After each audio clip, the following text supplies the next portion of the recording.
ओम शांति। अलौकिक खजाने के मालिक। अलौकिक मतलब जो लौकिक नहीं है। लौकिक मतलब जो फिजिकल नहीं है। तो जो फिजिकल नहीं है तो वो क्या है फिर? नॉन फिजिकल है। नॉन फिजिकल क्या है? आत्मा, सोल। तो अलौकिक यानी कि सोल से रिलेटेड जितने भी खजाने हैं के मालिक कौन है? वो हम हैं, क्योंकि हम उसके हैं। उसके किसके? परमात्मा के। परमात्मा हमारा पिता है और हम उसके बच्चे हैं। वो एज अ सोल है, हम भी सोल हैं। बट सोल हम बॉडी के अंदर हैं, तो इसलिए हम बाहर वाला जो बॉडी देख रहे हैं उसी को ही हम अपना समझते हैं, बल्कि ऐसा कुछ भी नहीं है। बॉडी एक कपड़े की तरह है। जब तक इसको चलाना है, जब तक इसमें उसका देख रेख भी करनी है, कहीं पे फटे ना, कहीं पे जले ना, कहीं पे कटे फटे या चिर फट ना जाए, इसका ध्यान भी रखना है। बट इसी को ही खुद समझ आना वो गलत बात है, वो है ही नहीं। मतलब attachment to the wrong image of yourself. यदि तुम इस तरीके से करेंगे, जो तुम्हारी रॉन्ग इमेज है उसी पे तुम अटैच हो जाओ कि यही मैं हूँ, यही मैं हूँ, तो वो अज्ञान की कमी की वजह से है। जैसे कोई कार ड्राइवर है, वो कोई महंगी कार चला रहा है और उससे अगर उसका नाम पूछा जाए कि तुम्हारा नाम क्या है, और वो अगर गाड़ी से अटैच हो जाता है और अपना नाम न बोलने के बजाय गाड़ी का नाम बोले तो कैसा महसूस होगा? बोलेंगे ना, भाई तेरा दिमाग ठीक है, गाड़ी, ये नाम तेरा गाड़ी का है, तेरा नहीं, तेरा नाम क्या है? तो वैसे अगर हमसे पूछा जाए तो हम ये नहीं बोलेंगे कि मैं एक्स हूँ, मैं वाई हूँ, यानी कि मैं कुलदीप हूँ या राहुल हूँ या मोहन हूँ या कविता सीता रामा, जो भी है। ये नाम नहीं। ये नाम तुम्हारे बॉडी के हैं, बट आत्मा के कोई नाम नहीं है। तो आत्मा क्या है? मैं आत्मा हूँ, ये आना चाहिए। तो ये जो टॉपिक है वो है अलौकिक खजाने के मालिक। सर्व कमजोर आत्माओं को बल देने वाले, सर्व आत्माओं के तमोगुणी स्वभाव और संस्कारों को परिवर्तन करने वाले और पद्मा पदम भाग्यशाली बनाने वाले बाबा बोले, अपने को लाइट हाउस और माइट हाउस दोनों समझते हो? वर्तमान समय की स्थिति प्रमाण आप सभी का कौन सा स्वरूप विश्व कल्याण का कर्तव्य कर सकता है? उस स्वरूप को जानते हो? यानी कि विश्व का कल्याण हमें करना है। बाबा हमें बोल रहे हैं, हमें, आपको, सभी को बोल रहे हैं। जो ये वीडियो अभी देख रहे हैं उनको बोल रहे हैं कि आप क्या कि लिखा है, वर्तमान समय की स्थिति प्रमाण आप सभी का कौन सा स्वरूप विश्व कल्याण का कर्तव्य कर सकता है? यानी कि बाबा हमसे विश्व कल्याण की उम्मीद रख रहे हैं। उस स्वरूप को जानते हो? यानी कि उस स्वरूप को जानते हो आप, अपना वो विश्व कल्याण को चेंज करने का, विश्व कल्याण का जो स्वरूप है उसको जानते हो? बाबा पूछ रहे हैं, यानी कि हमारे अंदर वो है, तो वो याद दिला रहे हैं। इस समय आवश्यकता है माइट हाउस के स्वरूप की, यानी कि ये माइट हाउस का स्वरूप हमारे अंदर है ऑलरेडी, बट हम भूल गए हैं क्योंकि हम बॉडी कॉन्शियस में हैं। तो बाबा यही दिला रहे हैं कि इस समय आवश्यकता है माइट हाउस के स्वरूप की। क्या ऐसा अनुभव करते हो कि ऑलमाइटी बाप की संतान हम भी माइट हाउस बने हैं? अनुभव करते हो कि ऑलमाइटी बाप की संतान हम भी माइट हाउस बने हैं? सर्व शक्तियां अपने में समाई हुई समझते हो? देखो इतनी सारी चीजें हमारे अंदर हैं, बट हम ये समझ नहीं रहे हैं क्योंकि बॉडी कॉन्शियस में हम हो रखे हैं।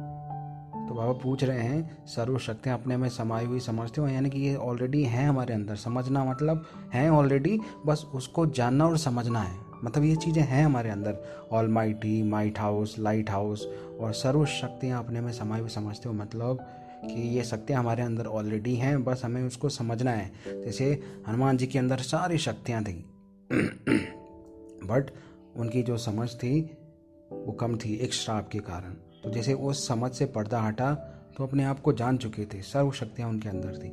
ठीक हम आत्मा के अंदर भी सारी सर्व शक्तियाँ हैं, इसलिए बाबा कह रहे हैं सर्व शक्तियाँ अपने में समाई हुई समझते हो? शक्तिवान नहीं लेकिन सर्वशक्तिवान। हम शक्तिवान नहीं लेकिन सभी शक्तियों में परिपूर्ण, जिनका सर्वशक्तियां संपन्न के लिए गायन है कि अप्राप्त कोई शक्ति नहीं ब्राह्मणों के खजाने में।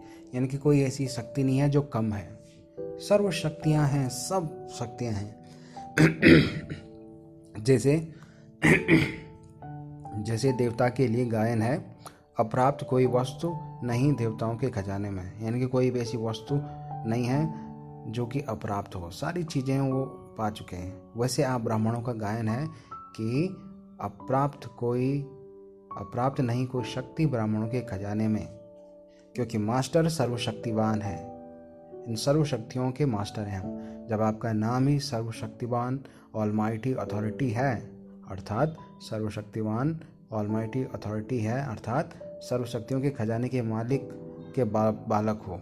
यानी सर्वशक्तियों के खजाने के जो मालिक हैं वो हैं मेरे परमात्मा, और उनका बालक हूँ मैं आत्मा। तो ऐसे बालक जो बाप की सर्वशक्तियों के मालिक हैं, तो क्या उनके पास कोई अप्राप्ति हो सकती है? नहीं हो सकती है। जो बालक सो मालिक है। ऐसा कोई है जो अपने को बालक सो बालक नहीं समझते हैं? सभी मालिक बैठे हैं ना। सर्वशक्तियों के खजाने के मालिक हो ना। पूछ रहे हैं खजाने के मालिक कभी यह संकल्प भी नहीं कर सकते हैं क्या कि हमारे पास सहन शक्ति नहीं है, या माया को परखने की शक्ति नहीं है, या ज्ञान के खजाने को संभालने की शक्ति नहीं है, या संकल्पों को समाने की शक्ति नहीं है, या खजाने को सुमिरन करने की शक्ति नहीं है? कितना भी कोई कार्य में बुद्धि विस्तार में गई हुई हो, लेकिन विस्तार को एक सेकंड में समाने की शक्ति नहीं है। ऐसे मालिक के क्या यह बोल या संकल्प भी हो सकता है? अगर होता है तो उसको क्या कहेंगे? उस समय की स्टेज को या स्थिति को क्या मालिकपन की स्थिति कह सकते हैं? नहीं कह सकते। मालिक सदा मालिक ही होता है। अभी अभी मालिक, अभी अभी भिखारी। ऐसे मास्टर सर्वशक्तिवान होते हैं क्या? मालिक से बार बार रॉयल भिखारी क्यों बनते हो? बाप के सामने भी जब बच्चा आकर यह कहे कि बाबा हमको मदद करना, शक्ति देना और सहारा देना, इसको क्या कहा जाता है? क्या इसको रॉयल भिखारीपन नहीं कहेंगे? सारी चीज़ें हैं आपके अंदर, फिर भी आप मांग रहे हैं। सारी चीज़ें हैं, बस लो, मांगने की ज़रूरत ही नहीं है। मांगता वो है जिसके पास कमी है। ये सारे तुम्हारे पास है ऑलरेडी, बट हम ये भूल चुके हैं। भगवान खुद ये ध्यान दिला रहे हैं कि तुम मेरे से मांगते रहते हो। मांगना नहीं है, खुद सारा कुछ तुम्हारा ही है, बस लो। बाप के सामने भी जब बच्चा आकर यह कहे कि बाबा हमको मदद करना, शक्ति देना और सहारा देना, इसको क्या कहा जाता है? क्या इसको रॉयल भिखारी नहीं कहेंगे? यह है भक्ति के संस्कार। अगर कोई भक्ति में रहता है ना, भगवान की भक्ति में, भगवान के साथ भक्त का कनेक्शन, मैं उनका कोई भी ऐसा क्रिटिसिज्म नहीं कर रहा हूँ, बट जो बाबा के शब्द हैं उनको काटने की किसी में भी ताकत नहीं है, इस ब्रह्मांड की किसी भी शक्ति में नहीं। तो जो बाबा का कहना है वो एकदम सत्य है, पत्थर की लकीर है। बाबा कह रहे हैं यह है भक्ति के संस्कार। यानी कि भक्त अगर भगवान से जुड़ा है, किसी ने भगवान से भक्त का संबंध बनाया है, तो भक्त हमेशा मांगता ही रहेगा कि आज मुझे ये चाहिए, आज मुझे ये चाहिए, आज मुझे ये चाहिए, और भक्त को उतना ही मिलेगा जितना वो मांगेगा। लेकिन अगर उसी परमात्मा के साथ तुम्हारा बच्चे का संबंध है, तो तुम्हें कुछ बोलने की ज़रूरत ही नहीं है, कुछ मांगने की ज़रूरत ही नहीं है। जैसे बच्चा है ना, स्कूल जाता है, तो स्कूल जाने से पहले उसके मम्मी पापा सारा कुछ उसका रेडी करके रखते हैं, बैग, टिफिन, जो स्कूल ड्रेस, उसको नहाना धोना, सब कुछ प्री प्लान होता है। कब उसकी रोटी बनेगी, कब उसका बैग पैक होगा, कब उसको स्कूल छोड़ना है, कब उसे लेने जाना, सारा कुछ प्री प्लान रहता है। ये मम्मी पापा करते हैं। ठीक उसी तरीके से उसके साथ संबंध बना दिया उस परमात्मा के साथ, तो सारी चीज़ें ऑर्गेनाइज्ड हो जाएंगी। सारी चीज़ें ऑर्गेनाइज हो जाएंगी तो फिर क्या दिक्कत है? पता भी नहीं चलेगा। बट हम तो मांगते रहते हैं। परमात्मा हमें ये चीज़ें बता रहे हैं कि तुम हो कौन, मेरे साथ अपना रिश्ता बनाओ, मेरे साथ टच बनाओ, अपना हाथ मेरे हाथों में सौंपो और अपने साथ मुझे महसूस करो, तब देखो। बट हमें तो मांगने की आदत पड़ी है, मदद करना, शक्ति देना, सहारा देना। क्या इसको रॉयल भिखारीपन नहीं कहेंगे? यह है रॉयल भिखारीपन। यह है भक्ति के संस्कार। भक्ति के संस्कार हैं ऐसे। तो भक्त का रिश्ता मत बनाइए, उसके साथ बच्चे का रिश्ता बनाइए, फिर देखिए सारी चीज़ें ऑटोमेटिकली ऑर्गेनाइज तरीके से हो जाएंगे, तुम्हें पता भी नहीं लगेगा। वैसे ही बाप के आगे मास्टर सर्वशक्तिवान आकर कहता है कि बाबा आप तो सर्वशक्तियों के सागर हो, लेकिन मुझ में वो शक्ति नहीं है, निर्बल हूँ, माया से हार खा लेता हूँ, व्यर्थ संकल्पों को कंट्रोल नहीं कर पाता हूँ और माया के विघ्नों से घबरा जाता हूँ। तो क्या ये वही भक्ति के संस्कार नहीं हुए? मांगना मांगना मांगना, उतना ही मिलना जितना मांग सकते हो, और मांगने वाले को पूरा कभी नहीं दिया जाता। अगर कोई भिखारी आपके सामने कोई मांगता है या कोई आपके घर के गेट पे आता है और मांगता है, तो आप पूरा 50 किलो का कट्टा या पूरा चावल का कट्टा उसको नहीं देते हैं, उतना ही देते हैं जितना आपकी मर्जी हो। लेकिन अगर वही आपका बच्चा, आपका बेटी, आपका कोई भी मांगे तो उसे कभी बोलेंगे नहीं। आपका बच्चा मांगे तो उसे बोलेंगे कितना चाहिए, ले ले आकर ले ले बोलेंगे, है ना। तो ये है, तो ये भक्ति के संस्कार हैं मांगना। सुनाया था ना कि बाप जो है जैसा है उसको वैसा ना मानकर भावना के वश सर्वव्यापी भी कहते हैं। इसको भी आप बाप की इंसल्ट करते हो ना। सुनाया था ना कि बाप जो है जैसा है उसको वैसा ना मानकर भावना के वश सर्वव्यापी भी कहते हैं। इसको भी आप बाप की इंसल्ट करते हो ना। कड़े से कड़ा शब्द गाली देते हो, वैसे ही अपने मन स्वमान मास्टर सर्वशक्तिवान, मास्टर ज्ञान, प्रेम और आनंद सभी के सागर अपने लिए फिर कहे कि जरा सी शक्ति की कमी है, तो क्या उसको मास्टर सागर कहेंगे? एक तो स्वयं को मास्टर का सागर, आनंद का सागर कहें, फिर यह कहें तो अपनी इंसल्ट करना नहीं हुआ क्या? स्वयं ही स्वयं की इंसल्ट करना क्या यह ब्राह्मण का स्वमान है? यह बोलना व यह संकल्प करना, इससे अपनी भी इंसल्ट करते हो और बाप की भी इंसल्ट करते हो। कैसे? सुनो। एक तो बाप जो दाता है स्वयं ही देने वाला है और किसी के कहने से देने वाला नहीं है। तो दाता को मनुष्य बनाना क्या यह इंसल्ट नहीं है? कहने से कौन करता है? मनुष्य। दूसरी बात, बाप को भी स्मृति दिलाने वाले बनते हो। इससे क्या सिद्ध होता है? बाप को याद दिलाते हो। क्या बाप को अपना कर्तव्य करना भूल गया है? क्या इसलिए आप बाप को स्मृति दिलाते हो? बाबा आप तो मददगार हैं ही, इसलिए मदद करना, इस कहने को क्या कहा जाए? जबकि गायन ही यह है कि ब्राह्मण अर्थात सर्व प्राप्ति स्वरूप, प्राप्ति स्वरूप के पास अप्राप्ति कहाँ से आई? इसलिए कहा कि ब्राह्मणों की स्टेज पावर हाउस है। अब पावर हाउस से परे की भाषा समझे? पावर हाउस के यह बोल नहीं होते, समझ रहे हो? जो मांगने की आदत है ना, तो ब्राह्मणों की जो स्टेज थी वो पावर हाउस की थी, यानी कि सर्व शक्तियाँ उन्हें प्राप्त थी। बट अभी मांग रहे हो तो इसका मतलब जो शक्तियाँ हैं वो कम हैं। अब पावर हाउस से परे की भाषा समझे। पावर हाउस के यह बोल नहीं होते जो तुम बोलते हो। अब तो फाइनल रिजल्ट आउट होने का समय भी समीप आ रहा है। फाइनल रिजल्ट के समय भी अगर कोई पहला पार्ट ही पढ़ता रहे, उसमें भी मजबूत ना हुआ, तो ऐसे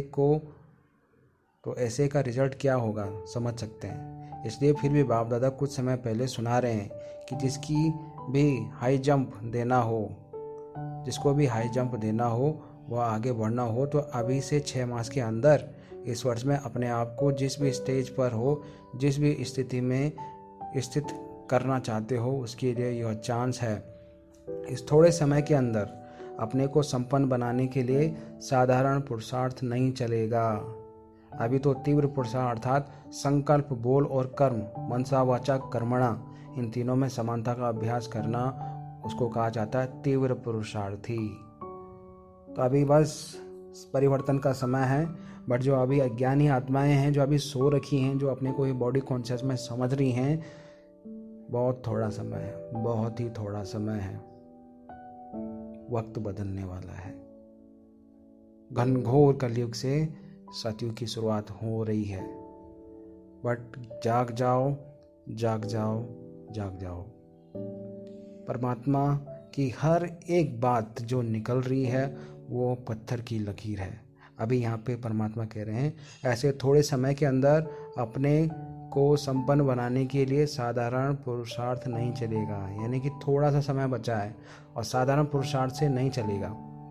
अभी तो तीव्र पुरुषार्थ अथवा मनसा वाचा कर्मणा में समानता होनी चाहिए, यानी कि जो मन में है वही तुम्हारे वाणी में हो, और जो तुम्हारी वाणी में हो, मन में हो, वही तुम्हारे कर्म में आए, दिखे। ऐसे नहीं मन में कुछ और चल रहा है, मुंह पे तुम कुछ और बोल रहे हो।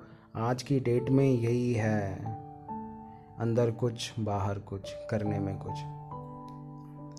तो मनसा वाचा कर्मणा में समानता का अभ्यास करना, इसको कहा जाता है तीव्र पुरुषार्थी। यानी कि मनसा वाचा कर्मणा में क्या करना है, मन वाणी और काम में क्या करना है, प्रभु की, परमात्मा की याद में रहकर सारे काम, अपने आप को सोल के गुणों को समझकर, सोल की स्थिति में रखकर फिर काम करो। जैसे ड्राइवर है, कार की ड्राइवर सीट पर बैठकर ही कार चला सकता है, वैसे अपने आप को, जहाँ पर हमारी आत्मा रहती है पिट्यूटरी ग्लैंड और हाइपोथैलेमस के बीच में, वहाँ पर अपने आप को सेट करके सारे काम करो, परमात्मा से कनेक्ट होकर सारे काम करो। तो ये होता है तीव्र पुरुषार्थी।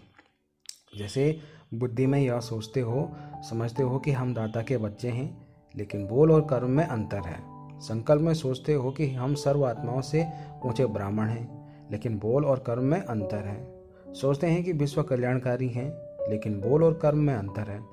तो तीनों ही समान हो जाएं, इसको कहा जाता है तीव्र पुरुषार्थ, अर्थात बाप समान। तो क्या ऐसे अपने को बाप समान बनाने के लिए समय दे रहे हैं? 6 मास के बाद इस रूहानी सेना के महावीर, घोड़े सवार और प्यादे अर्थात प्रजा सभी प्रत्यक्ष होंगे। जब तक आपस में ही प्रत्यक्ष नहीं होंगे तो विश्व के आगे प्रख्यात कब होंगे, और विश्व के आगे प्रख्यात नहीं होंगे तो प्रत्यक्षता कैसे होंगी? तो स्वयं को और बाप को प्रख्यात करने के लिए व बाप की प्रत्यक्षता करने के लिए अब लास्ट पुरुषार्थ व फास्ट पुरुषार्थ कौन सा रह गया है? फास्ट पुरुषार्थ कौन सा है? जो फास्ट ही लास्ट है, इसको जानते हो? कौन सा पुरुषार्थ सामने आता है? फास्ट पुरुषार्थ की विधि कौन सी है जिससे बाप समान बन जाएंगे? यह सिद्धि होगी, बिना विधि के सिद्धि नहीं हो सकती। बहुत बार सुनाया है, सिर्फ एक शब्द है, लास्ट सो फास्ट। पुरुषार्थ की विधि है प्रतिज्ञा।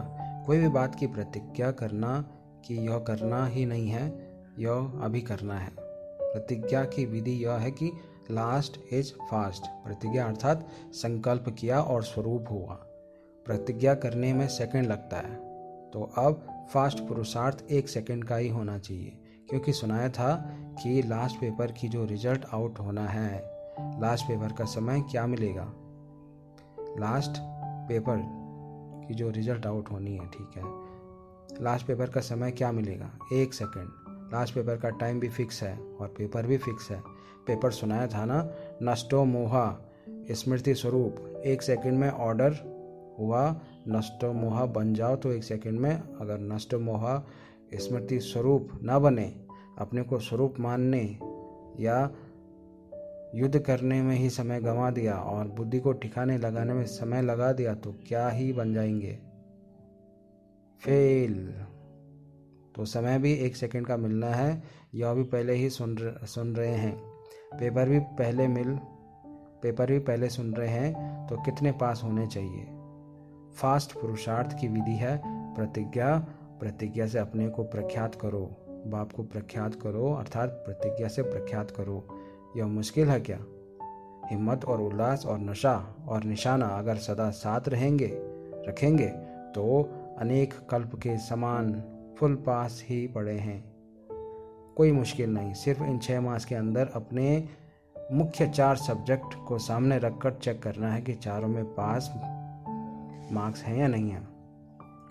यह है कम से कम पास मार्क्स, लेकिन जो विशेष आत्माएं हैं उनको फुल मार्क्स लेने का लक्ष्य रखना है। ऐसा नहीं समझना कि 2 या 3 सब्जेक्ट में अच्छे मार्क्स हैं और 1 या 2 में कम हैं तो पास हो जाएंगे। अगर एक सब्जेक्ट में यदि कोई फेल होता है तो क्या होता है? जिसको दोबारा पेपर देना पड़ता है, उसका हर वर्ष तो खत्म हुआ ना, उसका वो वर्ष तो खत्म हुआ ना, अर्थात वो सूर्यवंशी से तो मिस हो गया। सूर्यवंश के पहले राजभाग और प्रकृति के फर्स्ट सर्वप्राप्ति संपन्न प्रारब्ध से तो मिस हो जाएंगे ना। हाँ, यदि चढ़ती कला होते होते त्रेता में आकर फुल मार्क्स लेंगे तो त्रेता युग में कुछ श्रेष्ठ प्रारब्ध पा लेंगे। इसलिए यह भी नहीं सोचना। चारों ही सब्जेक्ट में फर्स्ट पुरुषार्थ है, फुल पास होना अर्थात फुल मार्क्स लेने हैं। सेकंड पुरुषार्थ सभी सब्जेक्ट में पास मार्क्स लेने का है। और तीसरा पुरुषार्थ तो करना ही नहीं है, क्योंकि तीसरे का तो सोचना ही नहीं है। बाबा फिर भी टाइम दे रहे हैं, अपने आप को सभी सब्जेक्ट्स में कंप्लीट कर लो, समझा। 3 ग्रुप आउट करने हैं। एक है नंबर एवर रेडी ग्रुप, यानी कि हमेशा तैयार। दूसरा है रेडी ग्रुप। तीसरा है लेजी ग्रुप। इस 6 मास के अंदर अपने को परिवर्तित कर फर्स्ट ग्रुप में लाना है, अर्थात एवर रेडी ग्रुप। ऑर्डर हुआ और किया, ऑर्डर मानने में लेजी नहीं। इन 3 ग्रुप में स्वयं को दर्पण में साक्षात्कार हो जाएगा। जैसे कल्प पहले ब्रह्मा कुमार ने दर्पण में अपना साक्षात्कार किया ना, वैसे नॉलेज रूपी दर्पण में स्वयं का साक्षात्कार करेंगे कि मैं किस ग्रुप में हूँ और किस ग्रेड में आने वाला हूँ। जैसा ग्रुप वैसे ग्रेड होंगे, है ना। अच्छा, सदा स्वयं के प्रति और विश्व के प्रति शुभ चिंतक स्थिति में स्थित रहने वाले, हर सेकंड और हर संकल्प श्रेष्ठ व्यतीत करने वाले, सदा अपने खजाने की स्मृति और सुमिरण में रहने वाले, सदा खुशी की खुराक में भरपूर रहने वाले, सर्व कमजोर आत्माओं को बल देने वाले, सर्व आत्माओं के तमोगुणी स्वभाव और संस्कारों को परिवर्तन करने वाले, साक्षी और सदा साथी अनुभव करने वाले, ऐसे कांटों में से कोई और कोई से कोई पद्मा पदम भाग्यशाली आत्माओं को बाप दादा का यादगार और नमस्ते। ओम शांति।